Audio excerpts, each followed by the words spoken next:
காய் சாம்பார், காய் இல்லாத சாம்பார், எந்த சாம்பார் செஞ்சாலுமே இந்த ஒரு ஸ்பூன் சாம்பார் பொடியை சேர்த்து செஞ்சு பாருங்கள். கல்யாண வீட்டில் சாப்பிட்ற சாம்பார் மாதிரி டேஸ்ட்டாக இருக்கும், சுவை அள்ளும். அதை எப்படி செய்கிறதுலாம் பார்க்க போகிறோம்.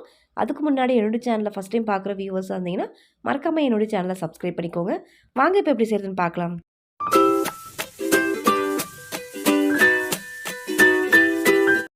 பேன் சூடு பண்ணியாச்சு. நான் இந்த ஸ்பூனில் தான் எல்லா இன்க்ரீடியன்ஸுமே எடுத்துக்க போகிறேன். ஒரு ஸ்பூன் உளுந்தம்பருப்பு, ஒரு ஸ்பூன் கடலைப்பருப்பு, இந்த 2 பருப்பையுமே சேர்த்து நல்லா ஒரு மிதமான சூட்டில் வச்சு கலந்து கொடுங்க. லைட்டாக கலர் மாறி நல்லா வாசம் வரணும் பருப்பு. இந்த அளவுக்கு ரெடி ஆனதும் இதை ஒரு பிளேட்டுக்கு மாற்றிடலாம். மாற்றிட்டு நல்லா ஆறட்டும். திரும்பவும் அதே பேன் வச்சுக்கோங்க. பருப்பு எடுத்து அதே ஸ்பூனில் 2 ஸ்பூன் தனியா, முழு தனியாவை சேர்த்துக்கிறேன். தனியா டக்குன்னு சூடேறி கலர் மாறிடும். குறைவான தீயில வச்சு நல்லா கலந்து கொடுங்க. ஒரு 2 நிமிஷத்துக்கு நல்லா கலர் இந்த அளவுக்கு மாறி வரணும். இப்போ தனியாவும் நல்லா வறுபட்டுருச்சு. இப்போ இதையும் நம்ம பிளேட்டில் கொட்டி ஆற விட்டுக்கலாம். திரும்பவும் அதே பேன் வச்சுக்கோங்க. 1/2 ஸ்பூன் மிளகு, 1/2 ஸ்பூன் சீரகம், 1/2 ஸ்பூன் வெந்தயம், இது 3த்தையுமே நம்ம வறுத்துக்கலாம். இதையுமே நீங்கள் சிம்மில் வச்சுட்டு வறுக்கலாம். டக்குன்னு கரிஞ்சிரும் சீரகமும் மிளகும். அதனால் சிம்மில் வச்சு நல்லா கலந்து கொடுத்து இந்த அளவுக்கு நல்லா வறுபட்டதும் இதையும் பிளேட்டில் கொட்டி ஆற விட்டுக்கலாம். இப்போ அடுத்து திரும்பவும் அதே பேனில் சாப்பாடு செய்கிறதுக்கு யூஸ் பண்ணுற அரிசியை தான் எடுத்துருக்கிறேன். 2 ஸ்பூன் அரிசி எடுத்து அரிசி நல்லா பொரிய விட்டுக்கலாம். நம்ம பொரி அரிசி செய்வோம் பாருங்கள், அந்த மாதிரி இதை நல்லா மிதமான தீயில வச்சு இந்த அளவுக்கு நல்லா பொரிஞ்ச அரிசியாக எடுத்துக்கோங்க. இந்த மாதிரி அரிசி சேர்க்கறனால சாம்பார் நல்லா ஒரு திக்னஸ் கொடுக்கும். இப்போ இதையும் பிளேட்டில் கொட்டி ஆற விட்டு திரும்பவும் அதே கடாயில் வரமிளகாய் ஒரு 10-11 சேர்த்துருக்கேன். இது காரமான வரமிளகாங்கிறதுனால நான் காரத்துக்கு தகுந்த மாதிரி சேர்த்துருக்கேன். நீங்கள் சேர்க்குற மிளகாய் எந்த அளவுக்கு காரங்கிறத பார்த்துட்டு சேர்த்துக்கோங்க. இது கூடவே நான் இந்த சைஸுக்கு கட்டி பெருங்காயம் எடுத்திருக்கேன். கட்டி பெருங்காயம் சேர்த்திங்கன்னா நல்ல மணமாக இருக்கும். உங்கள்கிட்ட சப்போஸ் இல்லை அப்படின்னா தூள் பெருங்காயமாக இருந்துச்சுன்னா நீங்கள் அரைக்க போகும்போது சேர்த்துக்கோங்க.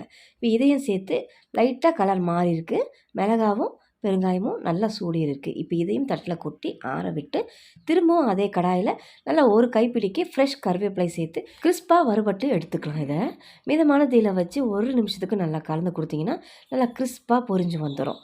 இப்போ கருவேப்பிலை நல்லா பொரிஞ்சு வந்திருக்கு. இப்போ இதையும் தட்டில் கொட்டிக்கலாம். அடுத்து திரும்பவும் அதே கடாயில் 3 ஸ்பூன் தேங்காய் துருவல் சேர்த்துக்கிறேன். கொப்பரை தேங்காயாக இருந்தால் ரொம்ப நல்லது.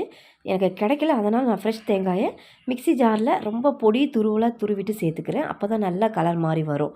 நம்ம கையில் துருவினா கூட ஈரப்பதமாகவே இருக்கும், சீக்கிரம் கலர் மாறாது, இந்த மாதிரி வறுபடாது.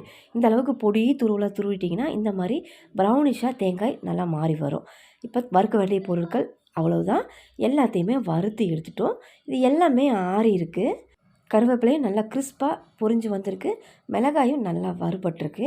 இந்த மாதிரி எல்லாத்தையுமே நல்லா வறுத்து எடுத்துக்கோங்க. இப்போ இது எல்லாத்தையுமே நம்ம மிக்ஸி ஜாருக்கு மாற்ற போகிறோம். நல்லா ஈரப்பதம் இல்லாத மிக்ஸி ஜாராக நல்லா துடைச்சிட்டு எடுத்துக்கோங்க.